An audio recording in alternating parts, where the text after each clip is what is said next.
I got my strength back. Day 7 of fitness blog. ಬೆಳಗ್ಗೆ fresh up ಆಗಿ ಎದ್ದು ಜಿಮ್ಗೆ ಹೋಗಿ ಬಂದು ಮೀಲ್ಸ್ ತಿಂದು ರೆಸ್ಟ್ ಮಾಡಿ ಮತ್ತು ಪ್ರೀ ವರ್ಕೌಟ್ ತಿಂದು ಜಿಮ್ಗೆ ಹೋದೆ. I got my strength back ಅಂತ ಏನಕ್ಕೆ ಹೇಳಿದೆ ಅಂದರೆ, ಇವತ್ತು ಲೆಗ್ ಡೇ ಇತ್ತು.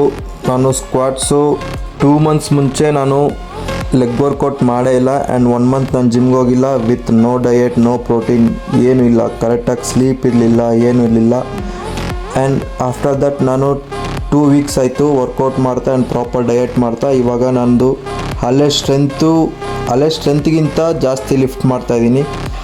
ಸೊ ಏನಂತಂದರೆ, ಕ್ಲೀನ್ ಡಯೆಟ್, ಕ್ಲೀನ್ ರಿಕವರಿ ಮಾಡಿದ್ರೆ ನೀವು ನಿಮ್ಮ ಹಳೆ ಸ್ಟ್ರೆಂತ್ನ ಈಸಿಯಾಗಿ ಆದಷ್ಟು ಬೇಗನೆ ರೀಗೈನ್ ಮಾಡ್ಬೋದು. ಅದಾದಮೇಲೆ ವರ್ಕೌಟೆಲ್ಲ ಮುಗಿಸಿ ಪೋಸ್ಟ್ ವರ್ಕೌಟಲ್ಲಿ ಮೊಸರನ್ನ ಮತ್ತು ಚಿಕನ್ ತಿಂದು ಮನೆಗೆ ಬಂದು ಮತ್ತೆ ಮೊಸರನ್ನ ಚಿಕನ್ ವಾಕಿಂಗ್ ಮಾಡಿ ಬಂದು ಮಲ್ಕೊಂಬಿಟ್ಟೆ. ಇವತ್ತಿಗೆ ಅಷ್ಟೇ. ಬಾಯ್.